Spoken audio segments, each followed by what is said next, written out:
Good evening, everyone. The Wandering Yuki over here, and I feel like doing a lot more charring today. Why?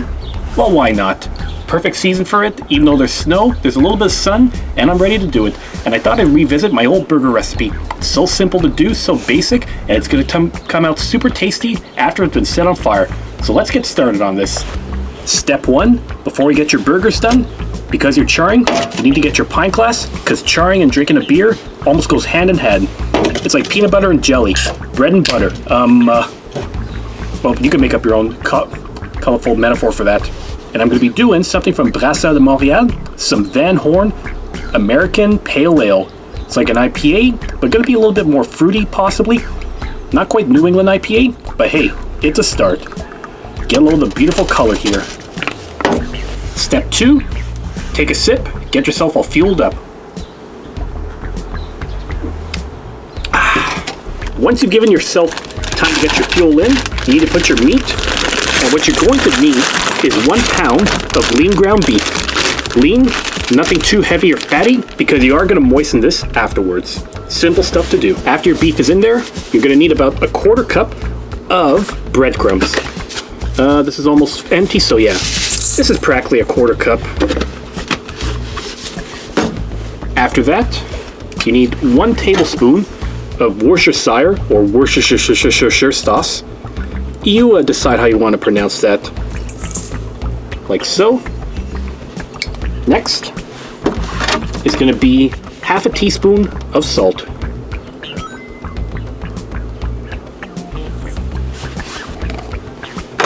Then you would take 1/4 teaspoon of ground black pepper and throw that in there too.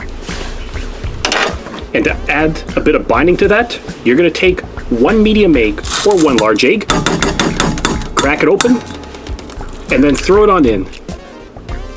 And then dump the shell.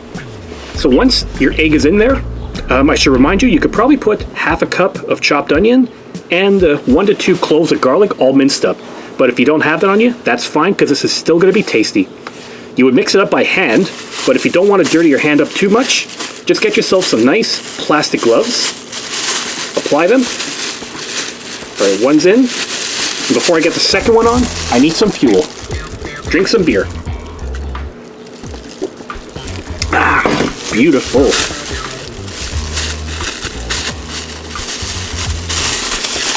And then once you're done, start your mixing action.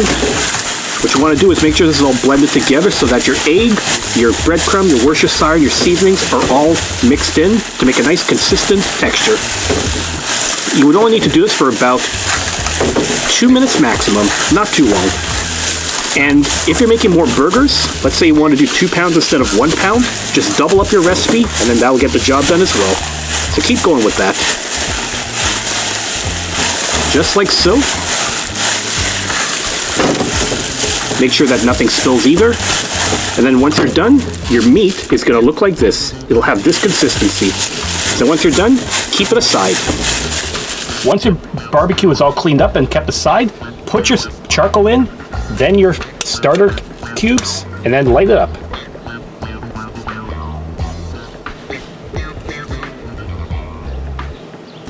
This is a lot easier if you're using the propane grill, but I still like the taste of hardwood charcoal. You cannot beat that.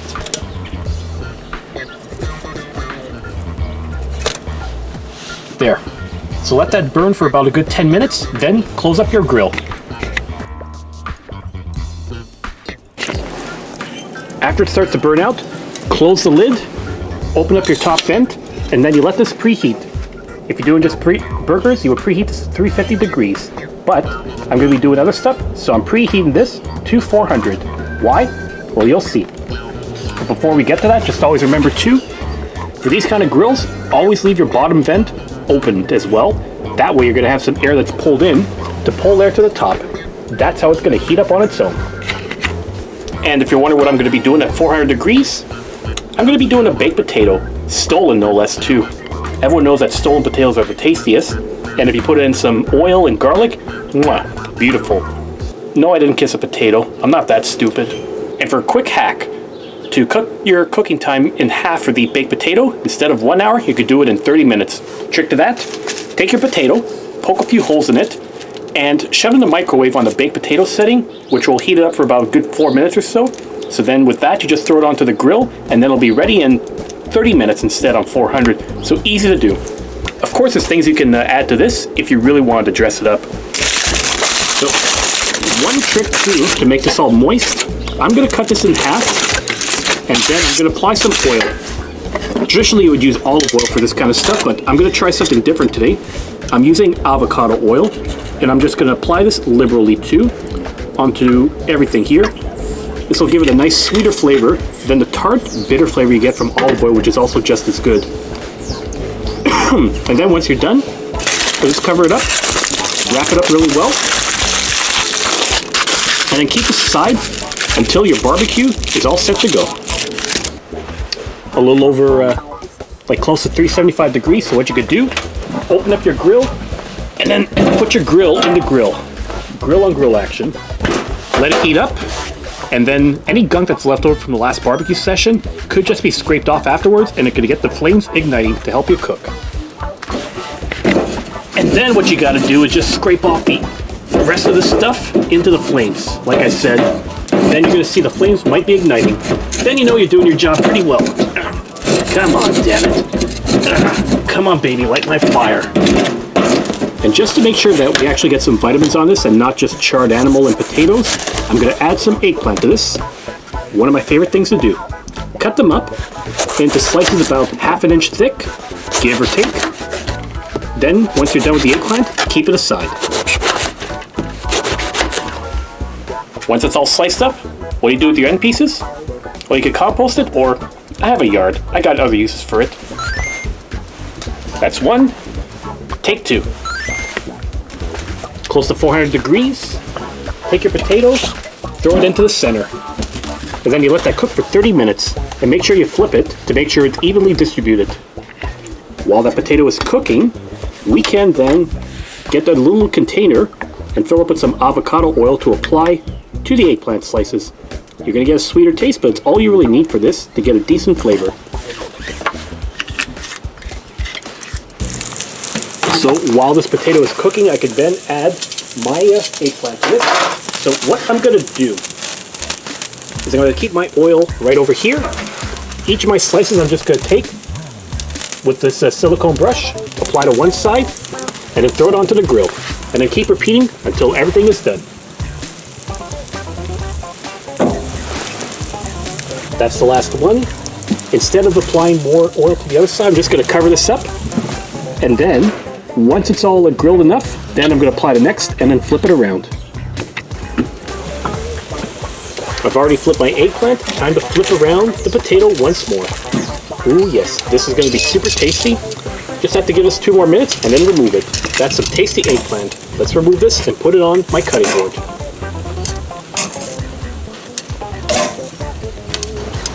Potatoes got maybe another good 15 minutes. And what I'm going to do is take my remaining avocado oil in here and then just apply it lightly to the grill.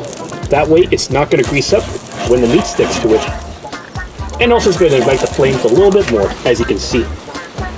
Now, I'm going to grab my gloves again. Then what you're going to do is you're going to take your pieces of meat, cut them into 4 pieces, and then roll them up, and then apply directly to the forehead. Apply directly to the grill, not the forehead.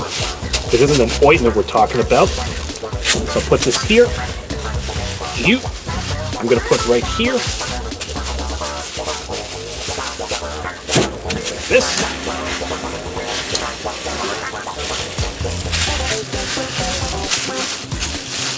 Actually, let's get some more here. Apply that. One more burger. Get the remaining meat in here. There we are. So once you're done, remove one glove, close it up, and then you let it cook for maybe a good 5 minutes, and then you flip it. Time to flip the potato one more time, and I'm going to give 2 more minutes to the burgers, and then let them get flipped as well. Time to flip these burgers. Oh no, don't fall apart on me, boy. Come on, cow. Well, since I don't have any buns, it doesn't matter, because I mean, I'm going to be eating this whatever now.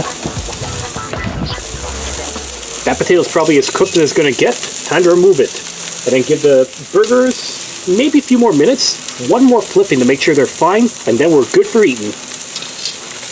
That's probably as good as it's going to get now. Now I'm going to take my burger and serve it on a plate with my potato already served here for good purposes. The rest will be removed soon. There we are. So then, once your grill is all covered up, you serve your burger, you can serve your potato with your eggplant, and then voila, you got yourself a meal fit for royalty.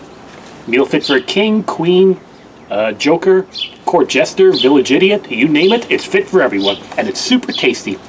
It would be even better if I had some buns, but that's a minor thing. So I'm going to enjoy this, and thanks for watching this quickie edition of the Wanayuki Cheese Cafe. I may have done burgers before, I've done a lot of grilling, but you know what? Fuck it, I love it. Enjoy, and if you haven't done so, click that subscribe button below and give me a thumbs up if you enjoy my antics. Peace, everyone.